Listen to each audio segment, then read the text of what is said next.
حاضرین جمعہ، ہر قسم کی تعریف، توصیف، کبریائی اور بڑائی اللہ رب العالمین کے لیے ہے، جس نے ہم تمام انسانوں کو پیدا کیا اور ہماری فلاح و بہبود کے لیے بے شمار انبیاء کرام کو اس دار فانی میں مبعوث کیا۔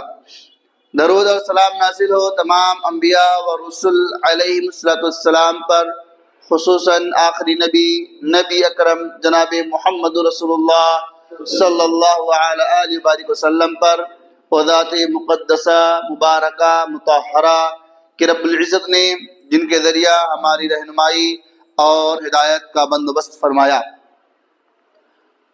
حاضرین جمعہ، گزشتہ خطبہ جمعہ میں نے عرض کیا تھا کہ جہنم سے آزادی کے جو سب سے بڑا سبب ہے وہ ہے توحید، یعنی جہنم سے بچنے کے لیے کیا کیا طریقہ کار اختیار کیا جائے، ان میں سے جو اولیت پر ہے وہ ہے توحید، کیونکہ توحید ایک ایسا موضوع ہے کہ جس پر محدثین نے بے شمار کتابیں لکھی ہیں۔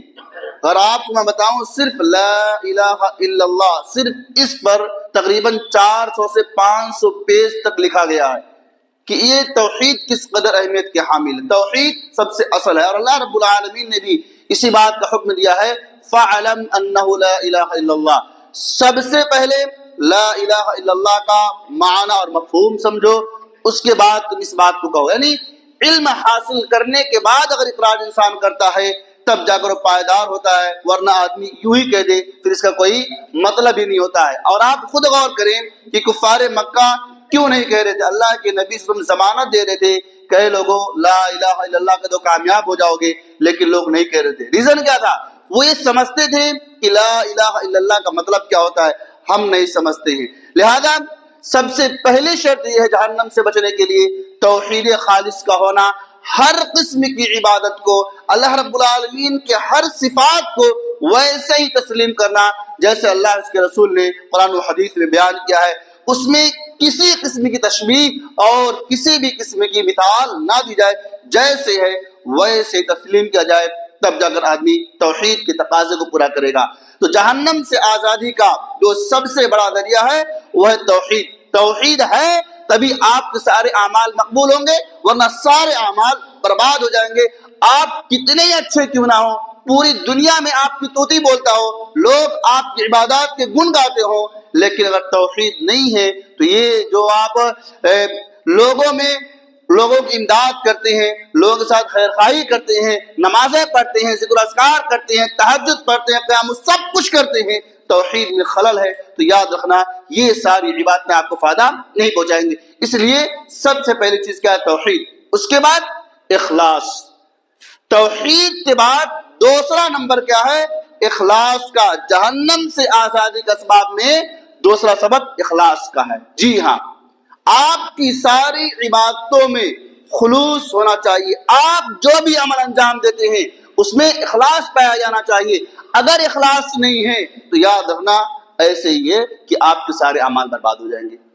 آپ خود غور فرمائیں کہ قرآن مقدس کے بعد اگر کسی کتاب کو پوری امت نے بالاتفاق قبول کیا ہے وہ کیا ہے؟ صحیح البخاری۔ قرآن مجید کے بعد اگر کسی کتاب کو اہمیت اور فوقیت اور اولیت حاصل ہے تو صحیح البخاری کو حاصل ہے۔ اور امام بخاری رحمۃ اللہ علیہ جب صحیح بخاری کی شروعات کرتے ہیں تو سب سے پہلے جس حدیث کو لاتے ہیں کیا لاتے ہیں؟ انما الاعمال بالنیات۔ یہ تمام اعمال کا دار و مدار آپ کی نیتوں پر ہے، آپ کے اخلاص پر، آپ کے خلوص پر ہے۔ آپ کون سا عمل کس نیت سے کر رہے ہیں، جس نیت سے آپ جو عمل انجام دیں گے اسی کے ساتھ آپ کا معاملہ کیا جائے گا۔ اس لیے آپ کی عبادتوں میں خلوص ہونا چاہیے۔ ریاکاری اس کے اپوزٹ ہے۔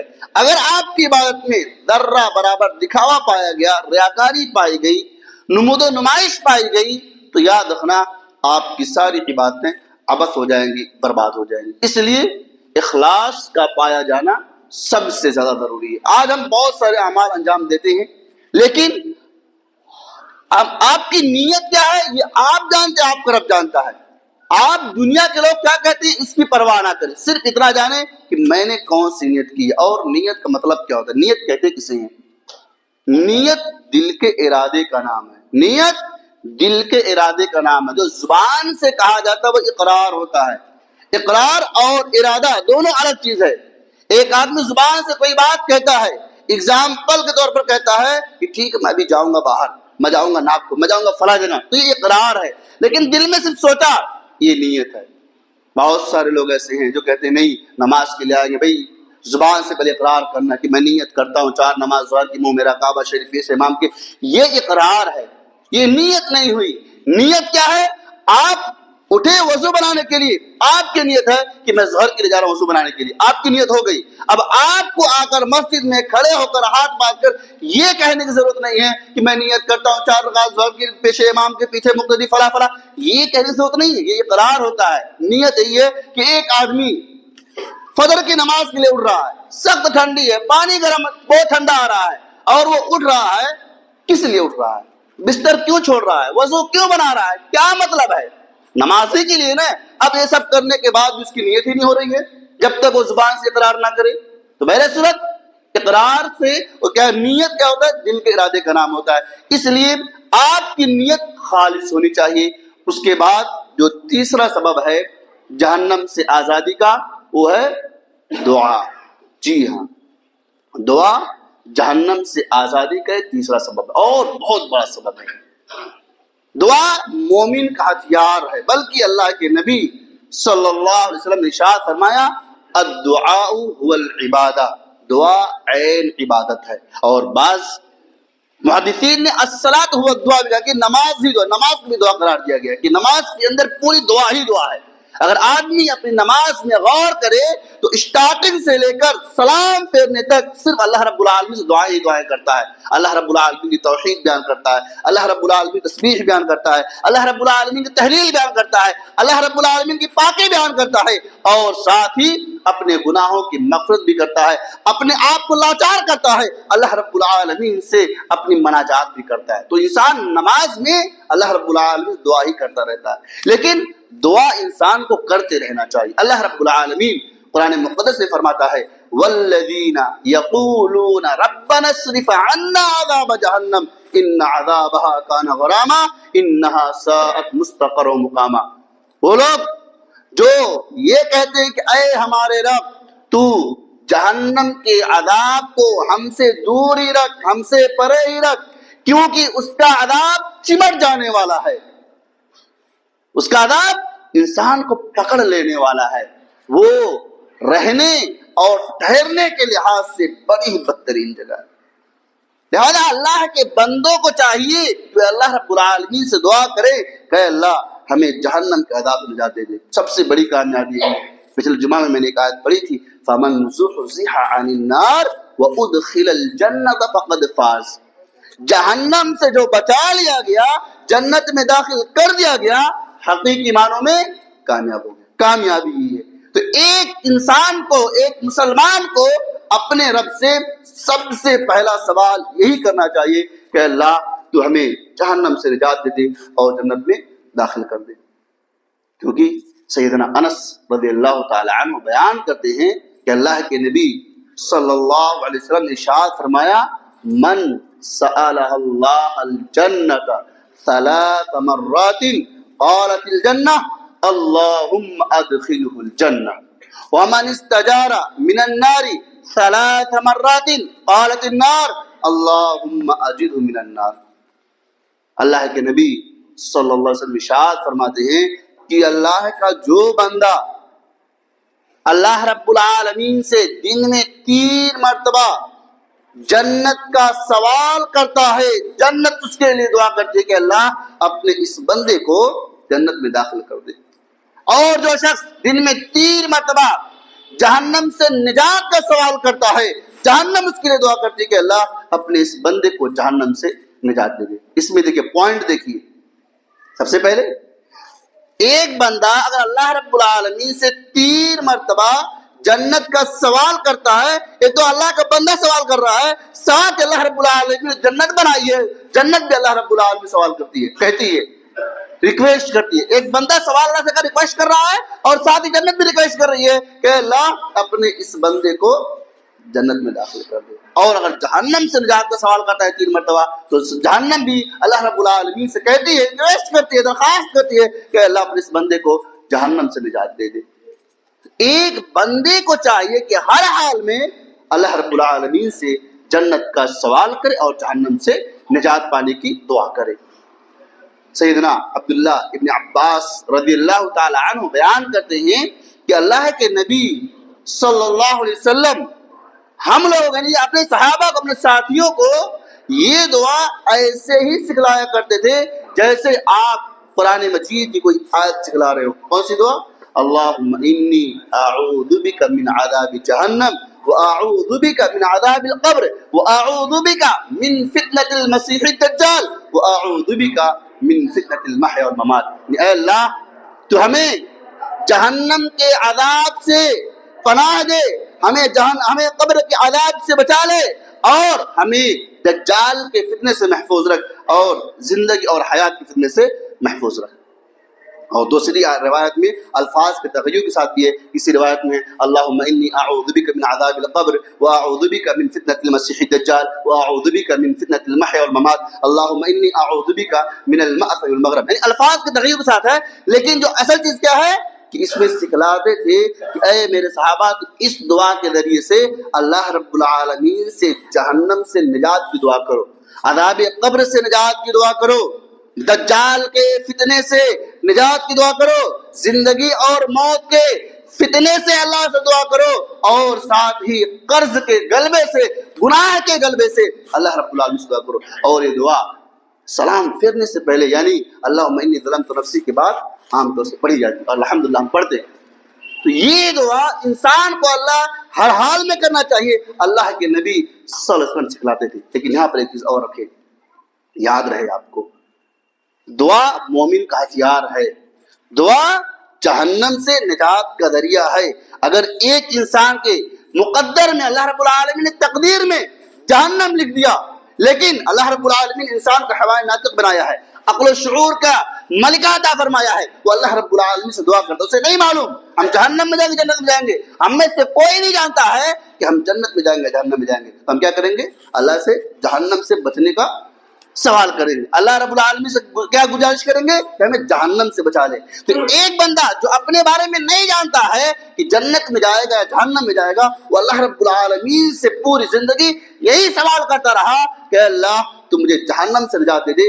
اگر اللہ رب العالمین نے اس کی تقدیر میں جہنم لکھا تھا، تقدیر چینج، تقدیر بدل جاتی ہے. تقدیر صرف اور صرف دعا کے ذریعے سے بدلی جاتی ہے. اس لیے ہمیں اپنے آپ کو بہت پارسا، اپنی عبادتوں پر فخر، اپنی عبادتوں پر غرور نہیں ہونا چاہیے. آپ کچھ بھی نہیں کرتے ہیں. صحابہ کرام کی زندگی کے دیکھیں، میں بارہا ایک مثال دیتا ہوں ابو ہریرہ رضی اللہ تعالیٰ عنہ کی. ان کی جب زندگی اور ان کی جب حالت میں دیکھتا ہوں، سمجھ میں آتا ہے کہ ہم کیا ہیں، ہم تو کچھ بھی نہیں کر رہے ہیں. 5000 سے زائد احادیث کے حافظ، نبی صلی اللہ علیہ وسلم کی چھوٹی چھوٹی سنتوں پر عمل کرنے والے اللہ کے نبی اگر کبھی کوئی بات بتاتے وقت اپنے داڑھی پر ہاتھ پھیرتے ہیں تو وہ صحابہ وہ بھی لکھ لے رہے ہیں کہ اللہ کے نبی نے یہ بات کہی تو اپنے داڑھی پر ہاتھ رکھا. اللہ کے نبی کوئی بات بتلاتے وقت اگر مسکرا دیے، صحابی نے وہ بھی نقل کر لیا کہ اللہ کے نبی فلاں بات کہہ رہے تھے اور آپ نے مسکرا دیا تھا. وہ ابو ہریرہ ان کی وفات کا جب وقت قریب آتا ہے روتے ہیں. پوچھا جاتا ہے آپ کیوں روتے ہیں؟ آپ نبی کے ساتھی ہیں، آپ نبی کے چہتے ہیں، نبی کے حدیث پر عمل کرنے والے ہیں، لوگوں تک نبی کا فرمان پہنچانے والے ہیں، آپ کیوں روتے ہیں؟ وہ کیا کہتے ہیں؟ میں دنیا کو چھوڑنے کے غم سے نہیں رو رہا، میں اس لیے رو رہا ہوں کہ ایک ایسے سفر میں جانے والا ہوں، مجھے نہیں پتا میں جنت میں جاؤں گا کہ جہنم میں جاؤں گا. آپ غور کریں، یہ صحابی رسول ہیں، نہیں معلوم جنت میں جاؤں گی جہنم میں جاؤں گا. یہ فکر ستائے رہی ہے. اور ہمارا معاملہ کیا ہے؟ چھوٹی موٹی جو باتیں کر لیتے ہیں، سمجھتے بس ہم سے زیادہ بڑا پاس آپ کوئی نہیں. میرے دوستوں، عبادتیں انسان کو کرتے رہنا چاہیے اور اللہ رب العالمین سے دعا کرتے رہنا چاہیے. لیکن سوال ہے دعا کیسے کیا جائے؟ دعا ویسے کیا جائے جیسے اللہ کے نبی صلی اللہ علیہ وسلم نے کیا ہے. دعا کو آپ وہی طریقے کا اختیار کریں جیسا کہ صحیح مسلم کی روایت میں ہے. بہت مشہور حدیث ہے، امی عائشہ رضی اللہ تعالیٰ عنہ بیان کرتی ہے کہ رات کی تاریکی ہے، زور کی بارش ہو رہی ہے، میں اپنے کمرے میں کسی آہو کراہوں اور سسکیوں کی آواز سنتی ہوں، لیکن اندھیرے کے باعث سمجھ نہیں پاتی ہوں. کہتی ہے ایسے جیسے ہانڈی میں کوئی چیز ابالی جائے اس میں آواز آتی ہے، ایسی آواز آ رہی ہے. میں پہلے سمجھ نہیں پائی، جب تھوڑی تاریخ کی چھٹی کیا دیکھتی ہوں کہ نبی اکرم جناب محمد رسول اللہ صلی اللہ علیہ وسلم سجدے میں رو رہے ہیں، گڑگڑا رہے ہیں، اپنے رب سے مناجات کر رہے ہیں. دعا کا طریقہ کیا ہے؟ دعا کا طریقہ یہ ہے جو اللہ کے نبی نے اپنایا ہے. دعا کا طریقہ یہ مشکل ہے. ہمارا معاملہ کیا ہے؟ ہم آسانیاں ڈھونڈتے ہیں، سلام پھر السلام علیکم رحمۃ اللہ، السلام حال اٹھا لیا، یہ ہمارے لیے آسان ہے. لیکن جب نبی کے طریقے کے مطابق دعا کرنا پڑے گا تو مشکل پڑے گا. وہ مشکل کیا ہے؟ آپ یہی دیکھ لیجئے، سلام پھیرتے ہی جو اللہ کے نبی صلی اللہ علیہ وسلم پوری زندگی کرتے رہے، یعنی جو مسنون اذکار پڑھتے رہے، ہم سے وہ پڑھنا نہیں ہوتا ہے. ہاتھ اٹھانا ہمارے لیے آسان ہے لیکن مسنون اذکار پڑھنا ہمارے لیے مشکل پڑ جاتا ہے. کیوں؟ کیونکہ نبی کا طریقہ ہے، ہمیں اپنا طریقہ زیادہ پسند ہے. اللہ کے نبی صلی اللہ علیہ وسلم جب سلام پھیرتے تھے، سب سے پہلے جملہ آپ کی زبان سے نکلتا تھا. صحابی کہتے ہیں کہ ہمیں اللہ اکبر کہتے تب معلوم چلتا کہ ہاں سلام پھیر رہے ہیں، سلام پھیر چکے ہیں. سب سے پہلے اللہ کے نبی سلام پھیرنے کو اللہ اکبر کہتے، 3 مرتبہ کیا پڑھتے؟ استغفر اللہ استغفر اللہ استغفر اللہ. کیا مطلب اس کا ہوا؟ اے اللہ میں اپنے گناہوں کی بخشش طلب کرتا ہوں. حالانکہ بھی نماز سے فارغ انسان ہوا ہے نا، کون سا گناہ کر دیا، کون سی نافرمانی اللہ کر دی، لیکن پھر بھی اللہ سے استغفار کر رہا ہے. کیونکہ انسان جب نماز پڑھتا ہے وہ نہیں جانتا کہ میرے کون سے ارکان ڈھنگ سے ادا ہوئے کون سے نہیں ہوئے. بعض دفعہ دل کہیں اور مائل ہو جاتا ہے، ذہن سے بعض دفعہ نکل جاتی ہیں، دنیاوی خیالات آ جاتی ہیں، اس لیے انسان اللہ سے استغفار کرتا ہے. کتنی بڑی دعا ہے. اللہ کے رسول وسلم یہ دعا پڑھتے تھے. اس کے بعد اللہ کے نبی سلام پھیرنے کے بعد کی دعا پڑھتے تھے، اللہم انت السلام منک السلام تبارک کا یا ذا الجلال والاکرام. یہ اللہ رب العالمین کی بزرگی ہے. اللہ تو ہی سلام ہے، تجھ سے ہی سلامتی ہے، یعنی امن و سلامتی تو تیری طرف سے ہی آتی ہے اور تو بزرگی والا اور بابرکت ہے. اللہ رب العالمین کی تعریف بیان کی جاتی ہے. پھر اللہ رب العالمین سے کیا دعا کہتا ہے؟ اللہم اعنی علی ذکرک و شکرک و حسن عبادتک. کیا؟ رب اعنی علی ذکرک و شکرک و حسن عبادتک. کیا انسان دعا کر رہا ہے؟ اے اللہ تو میرے ذکر، شکر اور خوبصورت عبادت پر مدد فرما. اللہ رب العالمین سے مدد کی گہار لگا رہا کہ جو میں نے عبادتیں کی ہیں اس سے اور بہتر بنا، جو میں تیرا ذکر کر رہا ہوں اس پر میری مدد فرما، اور میں تیرا شکر گزار بندہ بن کر رہا ہوں اس پر میری مدد فرما. اس کے بعد پھر انسان اللہ رب العالمین کی وحدانیت کا گن گاتا ہے، لا الہ الا اللہ وحدہ لا شریک لہ لہ الملک ولہ الحمد ولا کل شیء. پھر اس کے بعد دعا کرتا ہے، یعنی اللہ کی تعریف بیان کیا، اللہ کی وحدانیت بیان کیا، پھر کیا کہتا ہے؟ اللہم لا مانع لما اعطیت ولا معطی لما منعت ولا ينفع ذا الجد منک الجد. یہ دعا اتنی اہم ہے کہ آدمی کی توحید کو اجاگر کرتی ہے، انسان کی توحید کو بیان کرتی ہے کہ اللہ جس کو تو نہ دینا چاہے دنیا کی کوئی قوت اسے عطا نہیں کر سکتی، اور جس کو تو عطا کرنا چاہے دنیا کی کوئی قوت اسے روک نہیں سکتی. اور دنیا کا کوئی کتنا بڑا مالدار کیوں نہ ہو، کتنی زیادہ شان و شوکت والا کیوں نہ ہو، تیرے مقابلے میں اس کی یہ شان و شوکت، اس کی دولت ذرہ برابر فائدہ نہیں پہنچائے گی. انسان کیا کہہ رہا ہے اللہ رب العالمین سے؟ یہ دعا اللہ کے، اس کے بعد جو مذکور ہے یہ پڑھنا ہے. اللہ کے نبی صلی اللہ علیہ وسلم یہ پڑھتے تھے، اس کے بعد آپ سبحان اللہ الحمدللہ اللہ یہ اذکار پڑھتے تھے. ہم سے یہ نہیں ہوتا ہے. ہمارے لیے کیا ہے؟ سلام پھیرا، اللہم انت السلام تک پڑھ لیا، ہاتھ اٹھایا، چلتے بنے. نہیں، اللہ کے نبی صلی اللہ علیہ وسلم نے دعا جو کیا ہے جیسے کیا اس کو ویسے کیا جائے. یہ اذکار ہے. آپ دعا اللہ کے رسول کب کی ہے؟ میں نے حدیث صحیح مسلم کی پیش کی امی عائشہ رضی اللہ تعالیٰ کے حوالے سے. اللہ کے نبی سجدے کی حالت میں کر، اللہ کے نبی کہتے ہیں بندہ اپنے رب سے سب سے زیادہ قریب سجدے کی حالت میں ہوتا ہے. کبھی توفیق ہوئی کہ رات میں اٹھ کر یا گھر میں جا کر اکیلے میں 2 رکعت نماز پڑھ کے سجدے میں اللہ رب العالمین سے مناجات کریں، گڑگڑائے؟ نہیں ہوئی. ہمیں توفیق کیا؟ ہاتھ اٹھا لیا بس. یہ آسان ہے. آسانیاں کب تک ڈھونڈیں گے؟ کب تک آپ آسانیاں ڈھونڈیں گے؟ آپ ہاتھ اٹھا کے دعا مانگے وہ مسئلہ نہیں ہے، لیکن خاص نہ کرے کہ ہمیں آپ کو جب دل چاہے جس وقت آپ کا من چاہے آپ ہاتھ دعا مانگے، اسے ممانعت نہیں ہے، لیکن آپ وہ طریقہ بھی تو اختیار کرو جو میرے نبی صلی اللہ علیہ وسلم اختیار کرتے تھے. اللہ کے نبی صلی اللہ علیہ وسلم اپنے فرض نمازوں میں بھی صرف سبحان ربی الاعلیٰ نہیں پڑھتے تھے، بعض دفعہ سبوح القدوس رب البلاغ والروح یہ بھی پڑھا کرتے تھے. سبحانک اللہم وبحمدک یہ بھی پڑھا کرتے تھے. یہ بھی دعا تو پڑھا کیجیے، یہ ہمیں یاد ہی نہیں ہے. لہذا عرض کرنے کا مطلب یہ ہے کہ دعا مومن کا ہتھیار ہے، لیکن مومن وہ ہتھیار ویسے اٹھائے جیسے میرے نبی صلی اللہ علیہ وسلم نے سکھلایا. اور اللہ کے نبی صلی اللہ علیہ وسلم سنت پڑھ کے، نفل پڑھ کے، تنہائی میں، اکیلے میں کوئی نہیں دیکھتا ہے، محفل میں نہیں. آپ صلی اللہ علیہ وسلم اپنے حجرے میں بیٹھ کر، یہاں تک کہ آپ کی بیوی کو، اپنی زوجہ کو نہیں معلوم ہے کہ میں کوئی بات کرنے جا رہا ہوں، نہیں پتا ہے. وہ تو اچانک سے جب آواز رونے کی، بعض دفعہ انسان اپنا کنٹرول نہیں کر پاتا، بلند ہو گئی، تو وہ جان گئے کہ ہاں میرے نبی صلی اللہ علیہ وسلم اللہ رب العالمین سے مناجات کر رہے ہیں. اور ہم کیا کر رہے ہیں؟ ہم یہ نہیں ہوتا ہے، ہم سے نہیں ہوتا، ہم سے نمازیں نہیں ہوتی. کتنی مرتبہ نماز کے بارے میں کہا گیا، کتنی مرتبہ، لیکن ایسے ہی ہے سم بکم عمی فہم لا یعقلون، کہ ہم اندھے بہرے گونگے ہیں کہ ہمیں سمجھ نہیں آتی ہے. نماز ایک ایسی ٹاپک ہے، اگر انسان کہتا جائے پھر بھی ہمیں فرق نہیں پڑتا. ہم بہرے ہو چکے ہیں. ہم سنتے تو ہیں، جو یہ آیت کریمہ آئی ہے کس معنی میں آئی ہے؟ یہ نہیں حقیقی معنوں میں وہ گونگے بہرے تھے، وہ سنتے تھے لیکن عقل کی کان سے نہیں سنتے تھے کہ اسے سمجھیں. وہ بولتے تھے لیکن حق نہیں بولتے تھے، وہ دیکھتے تھے لیکن حق کو تسلیم نہیں کرتے تھے. اور ایسے ہی ہمارا معاملہ ہے کہ ہم سے نماز زیادہ نہیں ہوتی ہے. ہم دعا کیا کریں گے؟ ہم دعا کے لڑتے رہتے ہیں، کیسے دعا کرو؟ پہلے نماز تو پڑھ لے بھائی، پہلے تو اپنی 5 وقت کی نماز کو پابندی سے پڑھنے کا عادی تو بنا لے. جس دن تو عادی بن جائے گا، تجھے کہنے کی ضرورت نہیں پڑے گی کون دعا کر رہا ہے کون نہیں کر رہا. پہلے اس کی عادت ڈالیے اور اپنی نماز کی فکر کیجیے. اللہ کے نبی صلی اللہ علیہ وسلم کا فرمان ہے کہ بندے کی نماز میں دیکھا جائے گا. نماز میں اس کی نماز کیسی ہے؟ نماز آپ کی سنت نبویہ ہوئی آپ کی نماز کو، اور آپ کی نماز ہی پر ساری عبادتیں آپ کی رکی ہوئی.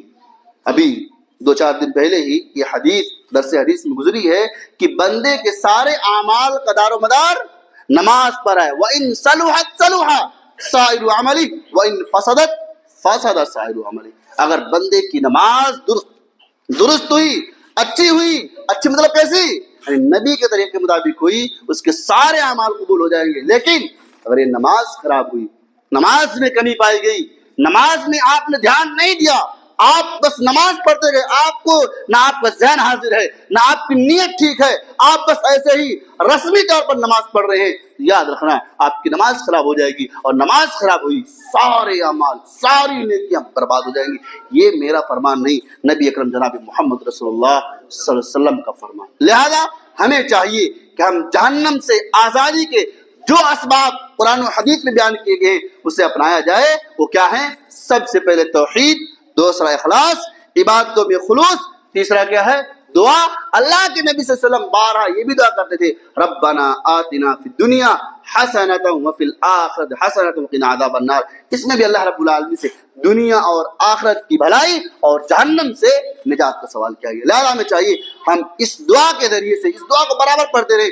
نہیں آپ کو کچھ پڑھنا آتا ہے، آپ کو دعائیں نہیں یاد ہیں، کم سے کم آپ استغفر اللہ کہہ سکتے ہیں. آپ جس نیت سے استغفر اللہ پڑھیں گے اللہ رب العالمین قبول کر لے گا. غالباً خیر ٹائم دوسرا ہو رہا ہے. اللہ رب العالمین سے بار الہ ہم تمام لوگ ان باتوں کو سمجھنے اور ان میں سے بہترین باتوں پر عمل کرنے کی توفیق عطا فرمائے. آمین. وما علینا الا البلاغ.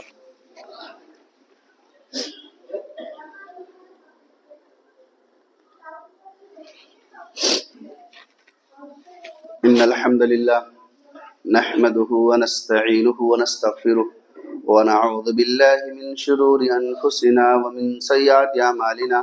من يهده الله فلا مضل له ومن يضلله فلا هادي له واشهد ان لا اله الا الله وحده لا شريك له واشهد ان محمدا عبده ورسوله. اما بعد فإن خير الحديث كتاب الله وخير الهدي هدي محمد صلى الله عليه وسلم وشر الأمور محدثاتها وكل محدثة بدعة وكل بدعة ضلالة وكل ضلالة في النار. إن الله وملائكته يصلون على النبي يا أيها الذين آمنوا صلوا عليه وسلموا تسليما. إن الله يأمر بالعدل والإحسان وإيتاء ذي القربى وينهى عن الفحشاء والمنكر والبغي يعظكم لعلكم تذكرون. ولذكر الله تعالى وأولى وأجل وأعز وأكبر.